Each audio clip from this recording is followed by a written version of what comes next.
বার্ধক্য মানেই বারাণসী।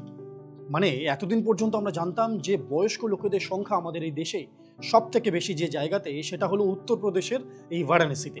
কিন্তু দিনকাল যেদিকে যাচ্ছে তাতে হয়তো খুব তাড়াতাড়ি আমরা এবার শুনতে পাবো বার্ধক্যে কলকাতা। ভাবছেন কেন? কারণ এই সময়ে যেভাবে আমরা যে দিকে এগোচ্ছি তাতে পরিষ্কারভাবে বোঝা যাচ্ছে যে খুব তাড়াতাড়ি এই বার্ধক্যের দিক থেকে কলকাতা, কেরালা, ইতালি, জাপান এই জায়গাগুলো শীর্ষে থাকবে। কারণ এই জায়গাগুলোতে প্রজনন হার অর্থাৎ জন্ম হারের থেকে মৃত্যু হার, এই যে রেশিওটা, এটা মারাত্মকভাবে চেঞ্জ হচ্ছে। যেভাবে হিসেব করা হয় তা হলো প্রজনন হার অর্থাৎ জন্মহার থেকে মৃত্যু হারের যে সংখ্যা সেটাকে বিয়োগ করে সর্বদা এটি 2-এর ওপরে থাকতে হয়। কিন্তু অত্যন্ত দুঃখের সঙ্গে জানাচ্ছি আমরা যে কলকাতা এই মুহূর্তে সেই সংখ্যাটি 1-এর নিচে নেমে গেছে। নমস্কার, আমি মনীষ, আপনারা দেখছেন সিভিএনএন চ্যানেলে স্মার্ট সল্টলেক, সবার জন্য সবসময়। ইতিমধ্যে আমার কথা শুনে আপনারা আশা করি বুঝতে পারছেন আজকের এই পর্বে আমরা ঠিক কী নিয়ে কথা বলতে চলেছি। একদমই তাই, বিশ্বজুড়ে যেভাবে জনসংখ্যা কমছে এবং বার্ধক্যের সংখ্যা বাড়ছে, সেই বিষয় নিয়ে আজকের পর্বে আমরা কথা বলবো। বিশেষ করে নজরে আসছে আমাদের নিজেদের এই কলকাতা শহর। পৃথিবীর বিভিন্ন শহরে এই সংখ্যাটা অর্থাৎ বার্ধক্য এবং একটু আগে যে হিসেবটা করলাম যে প্রজনন হার এবং মৃত্যু হার, এই দুটো সংখ্যার বিয়োগের ফলাফল যে সংখ্যাটি, সেই সংখ্যাটা এতটাই কমছে পৃথিবীর বিভিন্ন দেশে, তা সত্যিই চিন্তায় ফেলছে। কারণ জনসাধারণকে ব্যালেন্স করে রাখতে, একে সামঞ্জস্য বজায় রাখতে, স্বাভাবিক রাখতে যে সংখ্যাটির প্রয়োজন তা হলো 2.1 বা তার বেশি। বুঝতেই পারছেন কলকাতা ইতিমধ্যে সেই সংখ্যাটি 1-এ এসে দাঁড়িয়েছে, যেটি সত্যি চিন্তায় ফেলছে।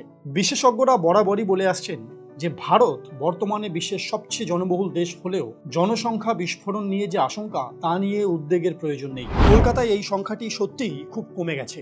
অর্থাৎ বার্ধক্য একদিকে যেমন বাড়ছে, অন্যদিকে যুবক যুবতীদের সংখ্যা ক্রমশ কমে আসছে। এর পরিণাম কি হতে পারে চলুন একবার দেখে নিই। আজ বাদে কাল অ্যাপেল যদি সেক্টর 5-এ আইফোনের কারখানা করতে চায়, চাকরি নেওয়ার মতন লোক কলকাতায় নাও থাকতে পারে। আমরা যেমন তেল বা বিলিতি মদ আমদানি করি, ঠিক তেমনভাবে কর্মীও আশেপাশের রাজ্য থেকে আনতে হবে। এই তথ্য আমাদের নয়, বরং ভারত সরকারের যা জানা গেছে গত বছর। এর ফলে আদতে ব্যবসা বা কলকারখানায় কাজ করার মতো লোক কমবে। সমাজে কর্মক্ষমদের তুলনায় বয়স্কদের সংখ্যা বাড়বে।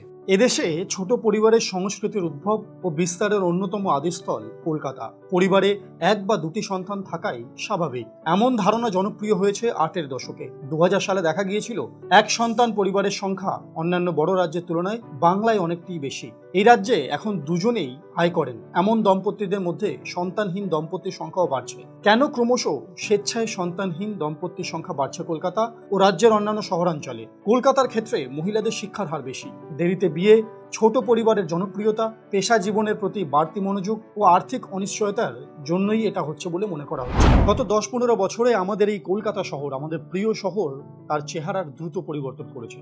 যেমন এই শহরে বিভিন্ন পেশায় নিযুক্ত বিভিন্ন কাপলসরা তাদের কর্মজীবন, তাদের ট্রাভেলিং এবং ব্যক্তিগত স্বাধীনতা, এই সমস্ত কিছুকে এতটাই প্রায়োরিটি দিয়েছে যে তাদের মধ্যে বহু কাপলসরা সন্তানহীন জীবন বেছে নিয়েছে।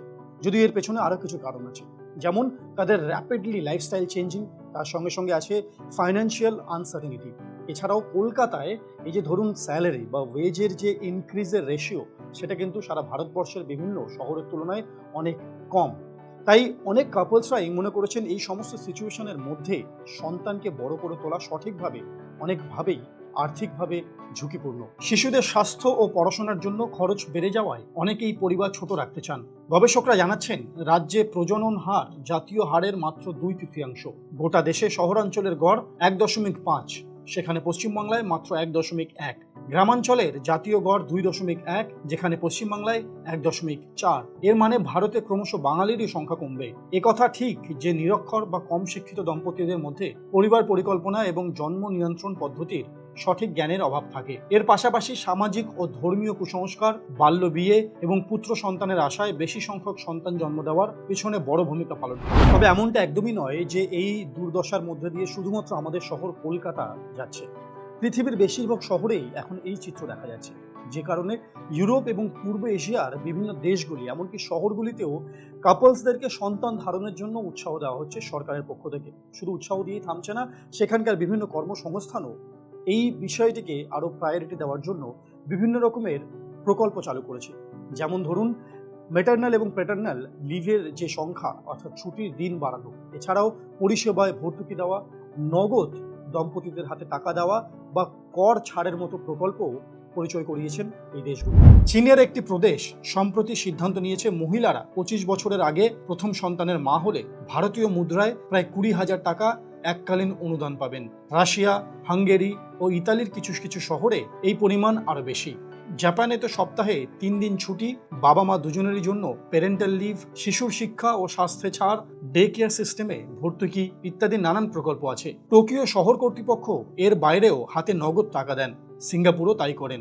আমাদের দেশে অন্ধ্রপ্রদেশে মোট প্রজনন হার 1.5-তে নেমে আসতেই মুখ্যমন্ত্রী চন্দ্রবাবু নাইডু রাজ্যে দ্বিতীয় ও তৃতীয় সন্তানের জন্ম হলে এককালীন 25,000 টাকা, 5 বছর ধরে মাসিক 1,000 টাকা ও সন্তানের 18 বছর বয়স পর্যন্ত কোনো রকম খরচ ছাড়াই শিক্ষার মতন প্রকল্প এনেছেন। আবার পৃথিবীতে এমন অনেক দেশ আছে যে দেশের জনসংখ্যার হাফেরও বেশি অন্য দেশে গিয়ে জীবনযাপন করছেন।